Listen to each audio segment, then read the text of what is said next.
हम यही सोचते थे भी भगवान निराकार है, क्योंकि आर्य समाज के पहले मंत्र में ही ये बताया था, God is existence, intelligence and सच्चिदानंद।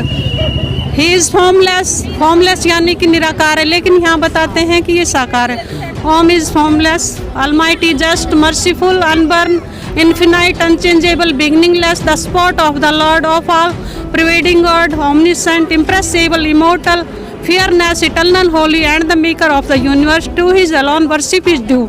हमें ऐसे ही बताया गया था कि ओम की ही पूजा करनी है, ओम को ही जपना है, लेकिन हमें यहाँ बताया गया है, ऐसा लगता है कि परमात्मा कबीर है और हमें सत्य जान पड़ रहा है कि कबीर ही भगवान है। आंटी, आज आप यहाँ पर प्रदर्शनी देखने आए हैं, क्या कुछ कहना चाहेंगे? जिस प्रकार यहाँ कितने दिनों से प्रचार चल रहा था, इसी प्रकार हमारे यहाँ संत रामपाल जी के भक्त हमारे घर पर पहुँचे और हमें निमंत्रण पत्र दिया, हमें ज्ञान गंगा पुस्तक दी। उसी को आधार बनाते हुए आज हम यहाँ आश्रम में पहुँचे हैं। हम तो आर्य समाज से जुड़े हुए थे और आर्य समाज की ही हम प्रतिदिन यज्ञ वगैरह करते थे, और वहाँ बताया है वेदों में कि ओम ये हमारा सच्चिदानंद है, लेकिन हमने यहाँ चारों वेदों में देखा कि ओम तत्सत परमात्मा 3 बार वो है, और हम वहाँ हमें गायत्री मंत्र का जाप वगैरह, और आज हमें पता चला है कि यहाँ गायत्री मंत्र तो बिल्कुल ही ठीक नहीं है, क्योंकि यहाँ गुरु जी के जो मंत्र हैं वो निरंजन एक डार है, तीनों देव शाखा है, पात रूप संसार है, जैसे हमने प्रदर्शनी में अभी पढ़ा है। तो हमारे तो एकदम कान और आँख दोनों ही खुल गए। जो हमारे मन मस्तिष्क पे कुछ अंधकार के बादल छाए हुए थे, आज वो छटे छटे से लगते हैं। हमने काफ़ी विचार किया है और हमें यहाँ ये भी पता चला है कि हम जिस भगवान के लिए भाग दौड़ कर रहे थे इतनों दिनों से, भी असली भगवान है कौन।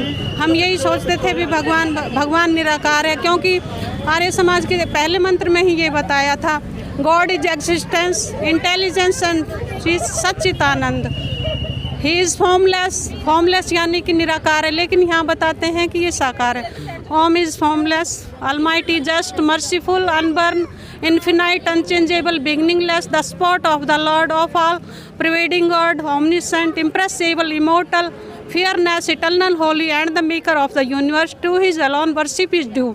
हमें ऐसे ही बताया गया था कि ओम की ही पूजा करनी है, ओम को ही जपना है, लेकिन हमें यहाँ बताया गया है, ऐसा लगता है कि परमात्मा कबीर है और हमें सत्य जान पड़ रहा है कि कबीर ही भगवान है। क्योंकि कितने हमने यहाँ हमारे हिंदू धर्म के पवित्र वेद ग्रंथ जो भी हमारे होली बुक्स हैं उनको देखा है, उनके मॉडल को पढ़ा है, देखा है, उनमें सभी में प्रमाण यही आता है कि कबीर ही भगवान है। और जैसे हमने इनकी आज सत्संग में भी सुना है कि हमारे जो गुरु ये संत रामपाल जी जो महाराज है, उन्होंने अपने प्रवचन में भी आज ये फरमाया है कि यहाँ की गुरु प्रणाली भी है।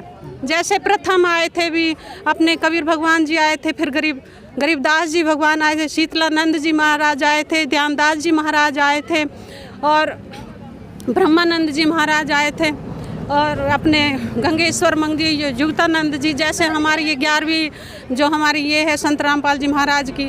तो हमारे तो ऐसे मन मस्तिष्क के बादल हट गए और हमारा दिमाग ऐसे खुल गया कि हमें यहाँ प्रतिदिन आकर ध्यान से अपने ज्ञान को सुनना चाहिए और यहाँ से दीक्षा लेनी चाहिए। क्योंकि अब तक हम बहुत ही भ्रम में थे और सच्चाई को जान ही नहीं पा रहे थे, क्योंकि हमने इतनी उम्र इतना ध्यान से नहीं पढ़ा था वेद ग्रंथों को भी। हम यही सोचते थे हमने चारों वेद पढ़ लिए, लेकिन चारों वेदों में जो लिखा है अर्थ समझ में ही नहीं आ रहा था। हमने कितने आचार्यों से सवाल उठाए, हमने लिख कर भी दिया भी हमारे सवालों को जवाब दो भी भगवान कैसा है, लेकिन आचार्य जी हमेशा यही बोलते थे कि सब उसमें अर्थ लिखा है, आप वेदों को देखो। लेकिन हम कौन सा पृष्ठ खोलें, कौन सा पृष्ठ पढ़ें, कौन से श्लोक को जाने, सही मायने में जो अर्थ आज हमें बताया है, हमें तो ऐसा ही बताया संत रामपाल जी महाराज। क्या कह रहा है कि आप संत रामपाल जी से जुड़ना चाहते हैं क्या? आज तो हमें ऐसा ही लग रहा है, क्योंकि हम तो एकदम अपने दिमाग को अच्छी तरह से ज्ञान से खोल चुके हैं। अगर इतनी देर में भी इतने